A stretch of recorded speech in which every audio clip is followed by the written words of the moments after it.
চুষি বানাবো, মানে চুষি পিঠে করব। তা এখানে দেখো আশীর্বাদের এই দুধটা ভীষণ ভালো, এই দুধটা দিয়ে আমি এটা করব। আর এখানে দেখো ডো বানানো, মানে ডো বানাচ্ছি এখানটায় চুষি কাটবো বলে। এটা কি চালের গুঁড়ো? এটা চালের গুঁড়ো আর সুজি আছে, তাহলে চুষিগুলো খুব নরম হয় খেতে। এখানে সুজি আছে আর চালের গুঁড়ো আছে। একটু ভাপ দেওয়ার জন্য রাখলাম যাতে একটু ভালো সিদ্ধ হয়। আর এখানে দুধ, ততক্ষণে দুধের প্যাকেটগুলো কেটে আমি দুধটাকে মানে ফুটাতে থাকি। আর এখানটা আছে গুড়, এই গুড় আমি এখানে 600 গ্রাম গুড় আছে, এই গুড়টা দিয়ে করবো।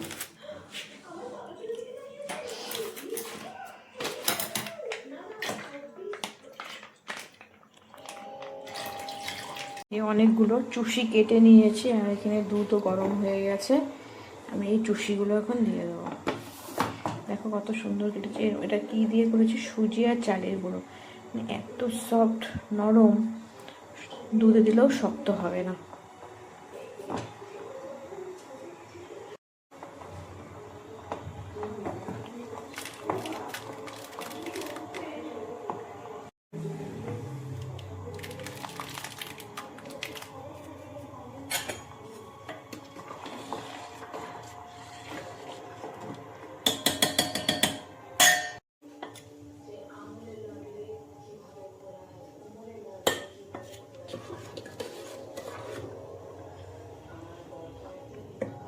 আমার হয়ে গেছে, আমি নামিয়ে ফেলবো।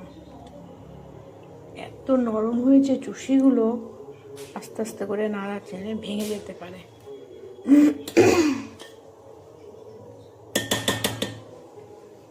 হয়ে গেছে, আমি গ্যাস বন্ধ করে দিলাম।